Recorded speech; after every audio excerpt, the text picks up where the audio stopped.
Bom dia! A devocional de hoje que eu vim falar com vocês encontra-se lá em Romanos 6.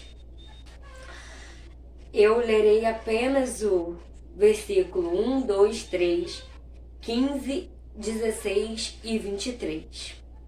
Então, lá em Romanos 6 diz assim: Que diremos, pois? Permaneceremos no pecado para que a graça abunde? De modo nenhum. Nós que estamos mortos para o pecado, como viveremos ainda nele? Ou não sabeis que todos quantos fomos batizados em Jesus Cristo, fomos batizados na sua morte?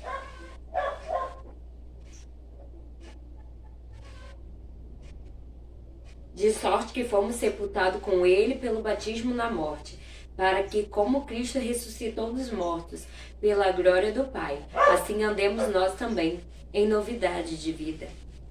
O 15 e o 16. Pois que pecaremos porque não estamos debaixo da lei, mas debaixo da graça? De modo nenhum. Não sabeis vós que a quem vos apresentardes por servo, para lhe obedecer, sois servos daquele a quem obedeceis?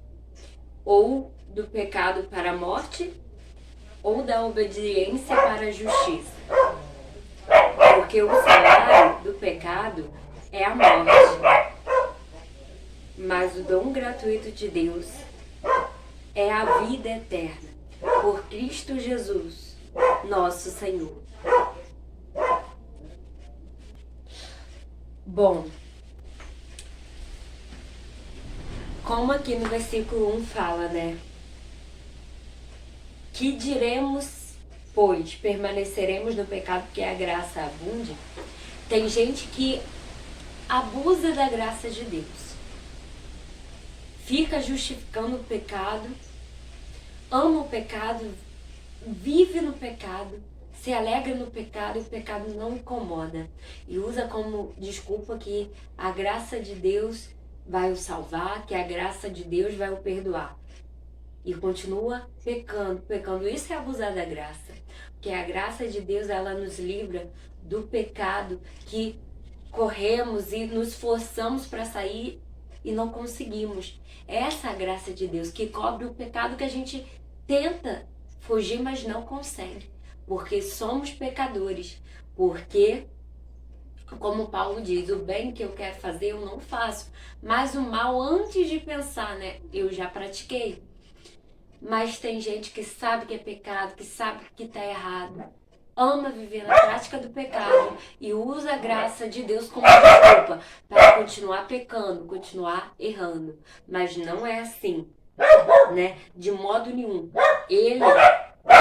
Jesus, ele morreu, né, para que na sua morte vivêssemos para ele uma vida santa, purificada, sem pecado. A graça de Deus veio para isso, para a gente se afastar do pecado e viver uma vida com Deus, né? Como o batismo, morremos para o mundo e vivemos para Deus. Levantamos da água com uma nova vida, uma vida para com Deus. Então, quando Jesus morreu na cruz, a gente também morreu junto com ele. Morreu para o pecado e ressuscitamos para uma vida com ele. Como diz o 15, né? Por que pecaremos? Porque não estamos mais debaixo da lei. A gente não está mais debaixo, né, da lei. A gente agora está debaixo da graça. Mas não é só porque a gente está debaixo da graça que a gente vai viver pecando, né? Não sabeis vós que a quem vos apresentardes por servos para lhe obedecer. A gente vai ser servo de alguém. Se a gente não for servo do pecado, a gente vai ser servo do Senhor. Isso a gente escolhe. Ou a gente escolhe ser servo do pecado, continuar pecando, continuar errando, e sendo escravo ali do pecado, o pecado destruindo a gente, achando que tá bem. Ou a gente escolhe abandonar a vida do pecado e viver uma vida com o Senhor. Quando a gente escolhe viver uma vida com o Senhor, a gente vira servo do Senhor. A gente vira escravo do Senhor. É para a honra e para a glória dele. Agora a gente não vive mais pela nossa vontade, a vontade da nossa carne. A gente vive pela vontade dele, de acordo com a sua palavra. E a vontade dele é boa, perfeita e agradável. Então, tudo que a gente vai fazer vai ser para o nosso bem. Mas se a gente escolhe viver pelas nossas vontades, pelos nossos desejos, quem nos domina é o pecado, porque os desejos da carne, quem domina é o pecado. E se a gente escolhe servir ao pecado, o que acontece? O nosso salário é a morte, porque o salário do pecado é a morte. E muitos já estão mortos, porque vivem no pecado, estão mortos espiritualmente. Muitos acham que é a morte física. O pecado, ele também ocasiona a morte física. Mas, primeiramente, ele ocasiona a morte de dentro para fora. Essa morte de dentro para fora é aquela morte que você está separado de Cristo, que você está longe de Deus. É você pegar a Bíblia, ler e não entender. Isso é uma morte espiritual. É você orar e na hora da oração dar sono, você não conseguir concluir a sua oração. Isso é uma morte espiritual. É você não ter mais vontade de ir para a igreja. É você sentir um desânimo, dormir na hora de ir para a igreja e não ir. Isso é uma morte espiritual. É você ir para a igreja, mas não ir com aquele prazer e desejo de antes.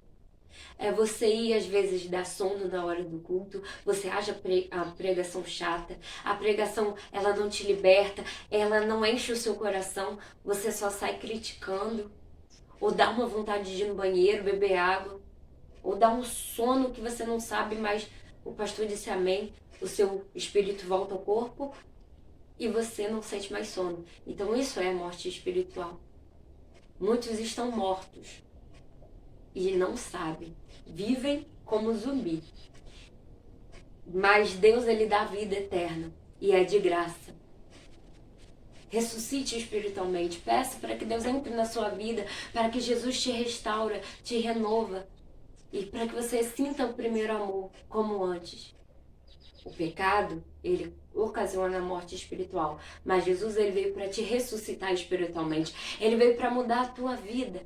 Então, não procure igrejas lotadas, cheias de pessoas, mas vazias de Deus. Mas procure igrejas que falam realmente da palavra que te liberta, que te salva, que mostra o quanto você é pecador e o quanto você precisa de Deus, o quanto você precisa ser quebrado, feito e refeito.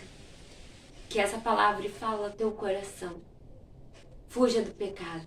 Venha para Deus, porque Jesus está voltando. Que Deus te abençoe.